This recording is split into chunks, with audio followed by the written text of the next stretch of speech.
Hello students, I am Palak Prajapati and welcome to the Future Academy. We are here for a better future. Let's learn, let's start the video. So आज के इस session में हम बात करने वाले हैं स्टैंडर्ड 10 हिंदी सब्जेक्ट में आपका वार्षिक परीक्षा का एक नमूनों का प्रश्न पत्र गुजरात माध्यमिक एवं उच्चतर माध्यमिक शिक्षण बोर्ड गांधीनगर के द्वारा आपको दिया गया है। प्रैक्टिस पेपर है ये। टोटल 80 मार्क्स का पेपर है, 3 घंटे का यहाँ पे आपको समय मिलता है। ओके, सेक्शन ए जो है हमने ऑलरेडी सॉल्व कर दिया है। सो इसका वीडियो यूट्यूब चैनल पर अवेलेबल है। हमने पूरा सेक्शन ए जो है उसको देख लिया है, उसके सारे आंसर्स हमने सॉल्व कर दिए हैं। ओके, अब आज के इस वीडियो में हम बात करने वाले हैं सेक्शन बी। सेक्शन बी पद्य विभाग है। पद्य से रिलेटेड सारे जो भी क्वेश्चंस पूछे जाते हैं वो सेक्शन बी में होते हैं, तो हम बी सेक्शन को देखने वाले हैं। तो चलिए सेशन स्टार्ट करते हैं। उससे पहले अगर आप इस चैनल पे नए हैं तो प्लीज़ चैनल को सब्सक्राइब कर देना। वीडियो एंड तक देखिए, पसंद आए तो लाइक करना, शेयर कर सकते हो अपने फ्रेंड सर्कल में। ओके, ताकि वो भी ये सारे जो प्रश्न है उसको सॉल्व कर सके। ठीक है, तो चलिए स्टार्ट करते हैं सेशन। और यहाँ पे है आपका सेक्शन बी जो है वो पद्य विभाग है। ओके, इसमें भी आपको टोटल 18 मार्क्स का प्रश्न पूछे जाएंगे और आप सारे आंसर्स देते हो तो आपको टोटल 18 मार्क्स मिल जाएंगे। पहला यहाँ पे है निम्नलिखित प्रश्नों के सही विकल्प चुनकर उत्तर लिखिए। बेसिकली एमसीक्यू है, 3 मार्क्स के एमसीक्यू यहाँ पूछे हैं। पहला है भगवत गीता ग्रंथ की रचना किसने की थी। सबसे इजी प्रश्न है ये। ऑप्शन आपके पास है श्री राम, शंकर, कृष्ण भगवान या फिर विष्णु भगवान। किसने भगवद गीता की रचना की थी? तो सबको पता है कि गीता की रचना किसने की थी, श्री कृष्ण भगवान ने। तो B is the correct answer. ठीक है, चलिए नेक्स्ट है 16 नंबर है यमुना के किनारे कौन सा वृक्ष है। कदम का वृक्ष है, पीपल का है, नीम का है या फिर बरगद का है। तो यमुना किनारे आपको पता है कृष्ण भगवान जो भी पेड़ के नीचे खेला करते थे तो वो थे कदम का वृक्षों के। यमुना किनारे कदम का वृक्ष है। नेक्स्ट है 17 नंबर किसकी आवाज़ सुनकर खहरा नींद से जाग जाता है।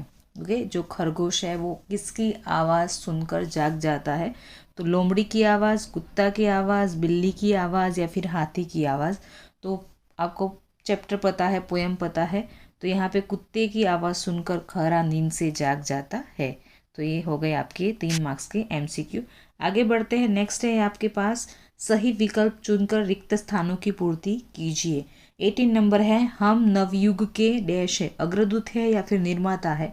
तो यहाँ पे आता है हम नवयुग के है अग्रदूत। ओके, नेक्स्ट है सांस ने डैश को कुलनाशी कहा। किसको? राधा को या फिर मीरा को। तो यहाँ पे उत्तर आता है मीरा। मीरा की जो सांस थी वो उनको कुलनाशी कहकर पुकारती थी। तो यहाँ पे सांस ने मीरा को कुलनाशी कहा। 20 नंबर है जननी जन्मभूमि डैश से महान है। किससे महान है? स्वर्ग से या फिर नरक से है।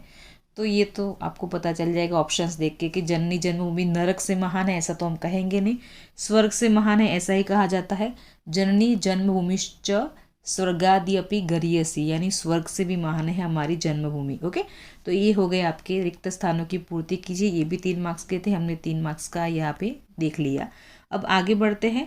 निम्नलिखित विकल्पों के सही विकल्प चुनकर आपको वाक्य को पूर्ण करना है। तो यहाँ पे पहला कौन सा है? तो है सोने का महत्व बढ़ता है। क्यों? क्यों बढ़ता है? उसमें सुहागा आता है, धागा आता है या फिर कागज़ आता है। तो सोने का महत्व बढ़ता है जब उसमें सुहागा मिलता है, तो सुहागा आता है। ये वाला जो वाक्यांश है वो सही इसके साथ मैच होता है। नेक्स्ट आगे बढ़ते हैं। नंबर 22 है यहाँ पे अमीर खुसरो की पहेली में समोसा तीखा था, तला नहीं था, अच्छा नहीं था। तीखा था, हमने टेस्ट नहीं किया। ओके, यहाँ पे पहेली में कहा है अमीर खुसरो की पहेली में समोसा तला नहीं था। ये सही उत्तर है यहाँ पे। नेक्स्ट है तोते ने अपने जीवन का अंत कब मान लिया था। ऑप्शन आपके पास है 5 साल बाद, सूखे तरु के अंत के साथ मान लिया फिर, या फिर 10 साल बाद मान लिया था। तो यहाँ पे सूखे तरु के अंत के साथ उसने अपना अंत मान लिया था। ये सही आंसर है।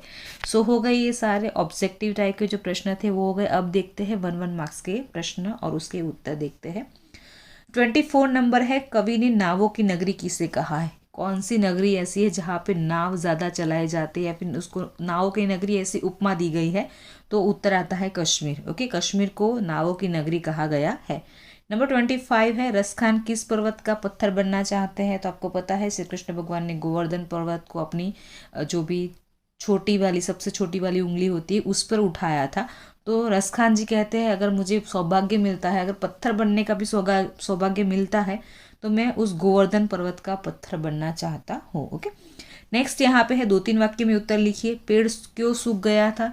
तो यहाँ पे आप उत्तर लिख सकते हो कि एक शिकारी के द्वारा विष बुझा बाण चलाने से, जो पेड़ था उसके जो मूल थे वहाँ पे विष बुझा बाण चलाने से, विष में डुबाया हुआ बाण चलाने से पेड़ सूख गया था। ओके, उस वजह से वो धीरे धीरे धीरे सूखता जा रहा था।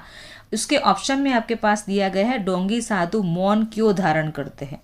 तो इसके उत्तर में आप लिख सकते हो कि साधु इसलिए मौन धारण करते हैं कि उनसे यदि कोई गूढ़ प्रश्न पूछे, ओके, कोई चतुर इंसान या फिर कोई समझदार इंसान वहाँ पे आ जाए और उनको कोई गूढ़ प्रश्न पूछे, जीवन क्या है, मृत्यु क्या है, ऐसे कोई सवाल पूछे जाए तो उसका उत्तर देने से वो बच सके, इस युक्ति का उपयोग करने से वो धर्म संकट उनके ऊपर जो आएगा वो टल जाएगा, और इसी वजह से वो लोग मौन व्रत धारण कर लेते हैं। तो हो गए आपके 2-3 वाक्यों में उत्तर। अभी नेक्स्ट यहाँ पे है निम्नलिखित प्रश्नों के आपको 4-5 वाक्य में उत्तर लिखने हैं। यहाँ पे 27 नंबर है, मीरा के पदों के आधार पर सद्गुरु की महिमा का वर्णन कीजिए। तो यहाँ पे ऊपर जो आई बटन दिखाई दे रहा है वहाँ पे मैं एक लिंक डाल दूंगी। ओके, वहाँ पे डिस्क्रिप्शन में आप वहाँ पे एक प्लेलिस्ट डाल दूंगी जिसमें सारे चैप्टर्स के स्वाध्याय के हमने सॉल्यूशंस कर लिए हैं। तो ये प्रश्न भी वहाँ पे है। कृष्ण की मुरली व्रज की स्त्रियों पर क्या प्रभाव पड़ा, ये प्रश्न भी वहाँ पे उस चैप्टर में है। मीरा के पद जो चैप्टर है उसके अंदर आप जाओगे स्वाध्याय में तो उस वीडियो के अंदर ये वाला उत्तर मिल जाएगा। कृष्ण की मुरली व्रज की स्त्रियों पर क्या प्रभाव पड़ा, ये भी आपको वहाँ पे मिल जाएगा।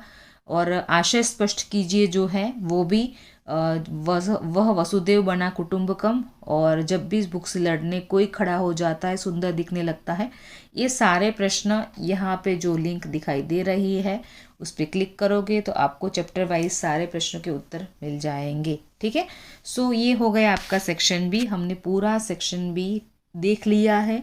आई होप कि आपको समझ में आ गया होगा। वीडियो अगर पसंद आया है तो प्लीज़ लाइक करना, कमेंट सेक्शन में अपना नाम लिखें, अपना फीडबैक दीजिए कि आपको ये चैनल कैसी लगती है और ये वीडियो कैसा लगा आपको।